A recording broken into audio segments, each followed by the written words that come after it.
and the Professor Kaiser here. I've got Rick Markel. You might remember him from last week. We're on here for to talk about these Sunday games. But first, we'll talk a little about Michigan sports, as he is my voice of Michigan sports. Detroit just hired a new GM. You got any thoughts on that? I'm not really impressed, to be honest. I'm not going to sling arrows at the guy because I'll give him a chance, but I just don't like that he has no experience. He was the director of college scouting.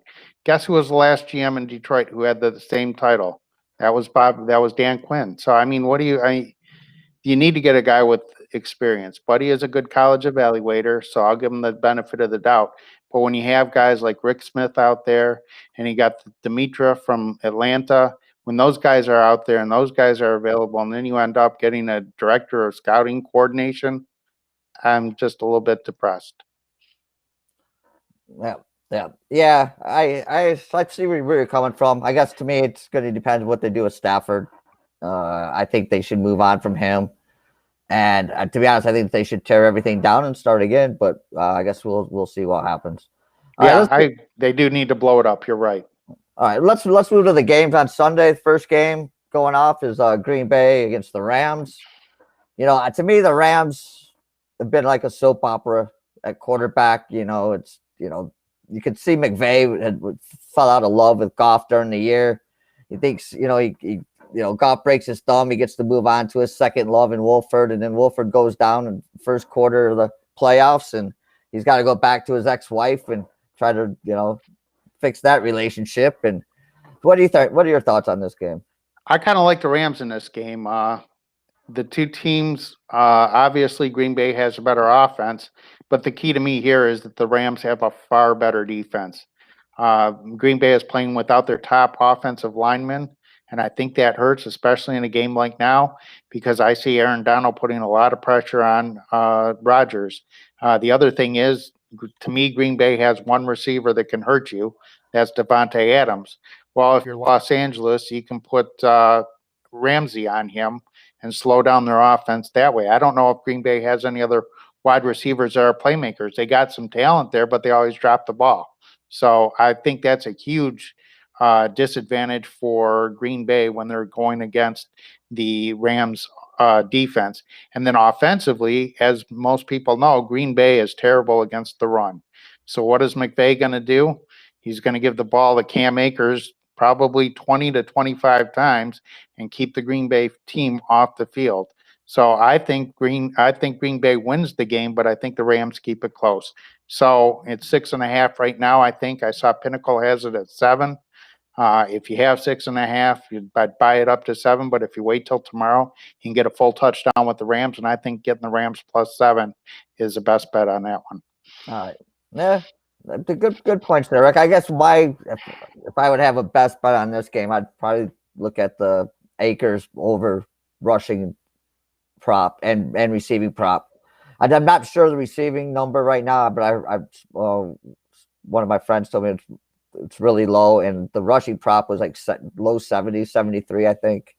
So for me, for the Rams to win this game, that's what it's going to have to be. Akers is going to have a huge game, keep that Packers offense off the field, and not let Goff throw the ball. Try to keep it'd be almost like Garoppolo last year. Exactly. Goff is going to be a game manager in this game. And now that you bring it up about San Francisco, what did San Francisco do against Green Bay last year? They pounded the rock. They ran the ball on them. And that's the Achilles heel, and that's how you beat Green Bay. That's why I still think Green Bay wins the game. But I think if you can get a touchdown, I think the Rams are the way to go. Sounds good. The second game on Saturdays, Baltimore against Buffalo. We got these two young quarterbacks, going in there. Jackson hasn't done much in the playoffs, but he always seems to have some big games here and there. What are your thoughts on this game? To me, this is the toughest game of the week to handicap. I mean, you're cutting hairs here and looking for a difference between the two teams. I think Buffalo is the better team, and on a short line, I would have to take Buffalo. The thing that scares me about Buffalo is their run defense isn't that good, and the Baltimore Ravens will try to pound the rock. I think it's going to be a toss-up game. If I had to, I'd take Buffalo because I think overall they're the better team, and I still don't trust Lamar Jackson in playoff games. But my best play this whole entire weekend would be a teaser. If you can get a 6-point teaser, I like Baltimore here. You can get them at 8.5, and then I tease them with Green Bay and get them at 1. And I think that would be the best play. If you're going to load up on something, a Baltimore Green Bay teaser is what I like. But if I'm going to have to play it at 2.5, then I'm going to lay Buffalo as long as it's under 3. If it goes to 3 or 3.5, I think you have to take Baltimore. That sounds good. Yeah, I guess my big thing I'd be looking at before this game, before I place about in this game, I'd be looking at the weather. I heard earlier in this week they're talking about 40% chance of snow, lake effect snow coming off of Lake Erie. Could be an inch or two of snow on the ground. That could cause Jackson a little bit of problems running the ball. But I totally agree. If it snows and Jackson can't get treading, then you have to go Buffalo. I totally agree with that. But it's got to be a lot of snow. It's got to be enough to make the traction, tough going. Because he doesn't have his snow tires on, I'm sure. So we'll see what happens. But if it snows, it's to Buffalo's advantage. I fully believe that. Yeah, sounds good. Next game going to Sunday. Kind of interesting game. But looking at the points, the biggest point spread on the board, we got the Browns and the Kansas City Chiefs. What are your thoughts on this one? Get ready to plug your nose, but I like Cleveland plus the 10. There's a couple factors and why I like them. I think if you look at both teams, Kansas City's defense is just not that good. It's always their Achilles heel too. When you look at Cleveland, their defense is way better than Kansas City's. The other thing is Kansas City hasn't played a game in 2 weeks. Plus, Andy Reid rested a lot of his players down the stretch. And if you look at Kansas City, their whole offense is based on timing. Timing. Those quick outs, those quick throws. I think they come out rusty. I think Cleveland in the first half would be a good bet too. Right now, you can get Cleveland plus 6.5 in the first half. Remember how slow Kansas City usually starts. If you remember last year when they played Houston, they were down 24-0. Now, granted, they come back and won that game, but I think this is a situation where, again, Cleveland can keep in this game by running Nick Chubbs over and over. And Baker Mayfield, I'm not a huge fan, but with his mobility, he can keep the game alive, the plays alive long enough and move the chain. So I think you have to go with the 10 points here. But again, Kansas City wins the game, but they don't cover. All right. You had me until you threw out the old two weeks off and rusty thing, because that's what happened last year, and they put up 51. So right, they did. No, they did, and they come back and they covered. Trust me, I had Houston, and I thought it was all locked up at half. I think it was 21-3 or something at the half, and I thought it was easy peasy, and that didn't happen. So I hear you, but then maybe you play Cleveland in the first half. You can get 6.5, buy it up to 7 in the first half. I think that Kansas City is going to start slow. So I'll take that in the 10.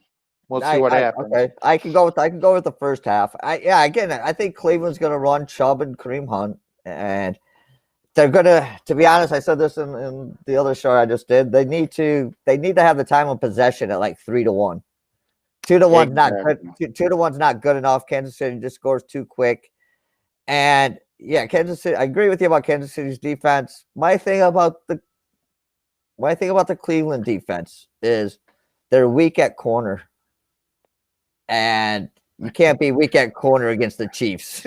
Right. No, you're 100% right on that. And I agree with you. For Cleveland to win, they have to have time of possession, big time of possession, keep Mahomes off the field. But you're right. Yeah, they can't cover him for a long time, but I'm hoping they can get somewhat of a pass rush against Mahomes. We'll see.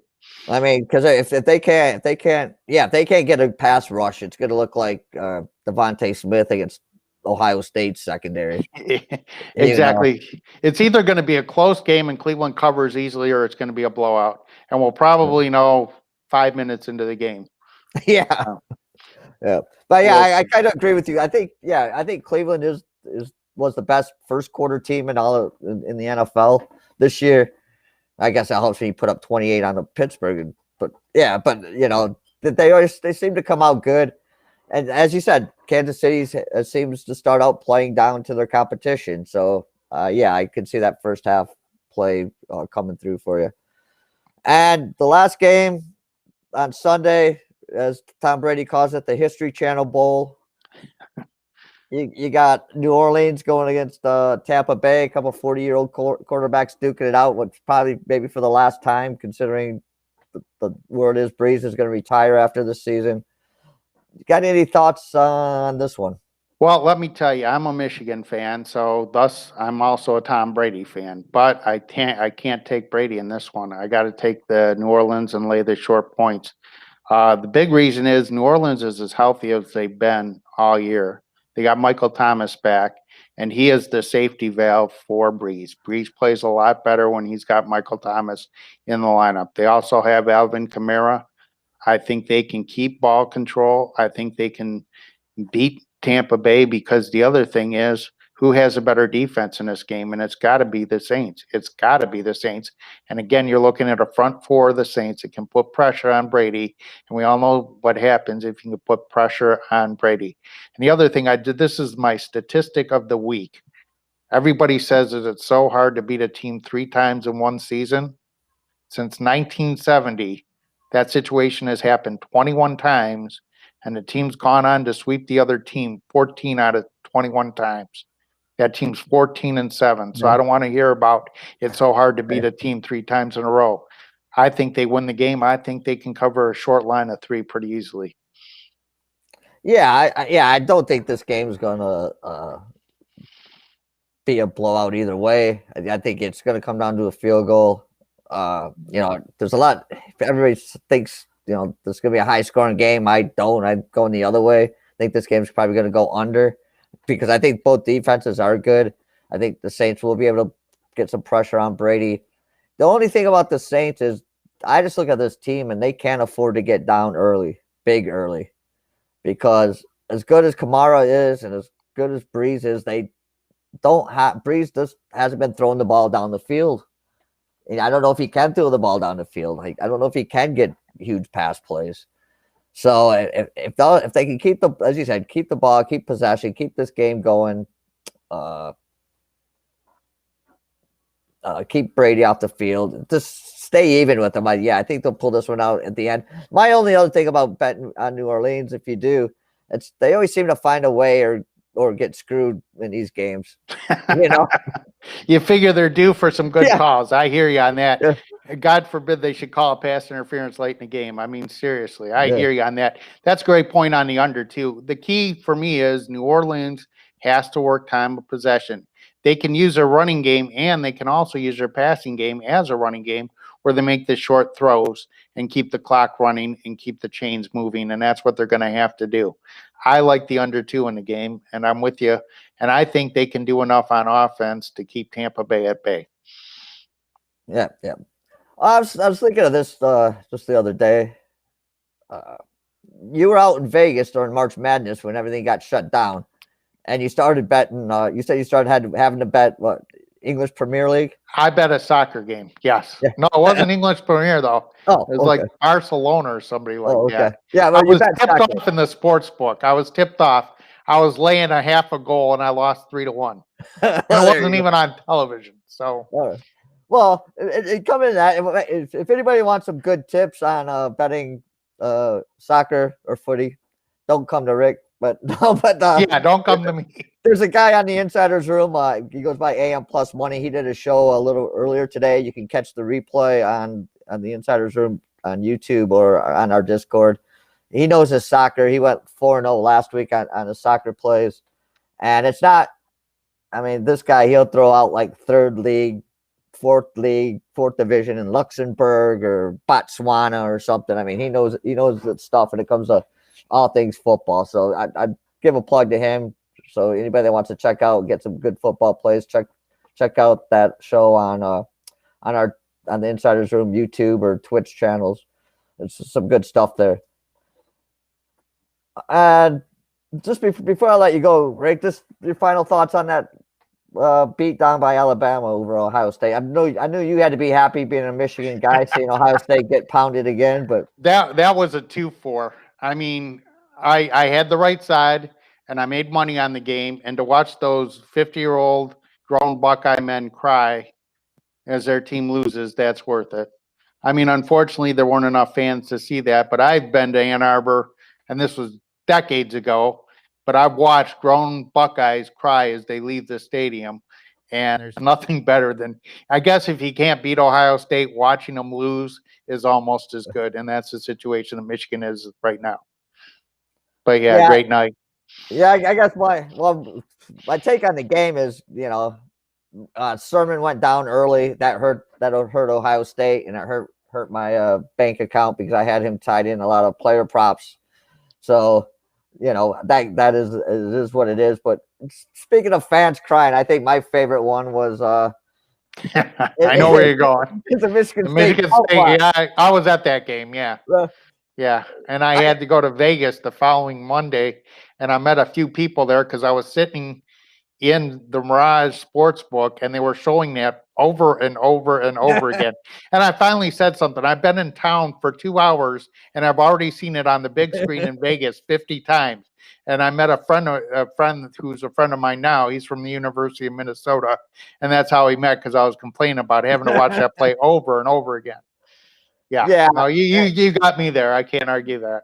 And but I don't know which was better for me as being a State guy, either seeing the kid crying or Harbaugh crying. So I hear you. I try to forget that, but but just for sake of honesty, to be honest, when Michigan State failed on their 4th down conversion and turned it over on downs, I was in Thailand, so I'd been up all night, and I actually turned the game off, and I didn't see the pump block until after it happened. So. All he had to do was fall on the ball. Plus, they didn't have a protector there, the extra guy.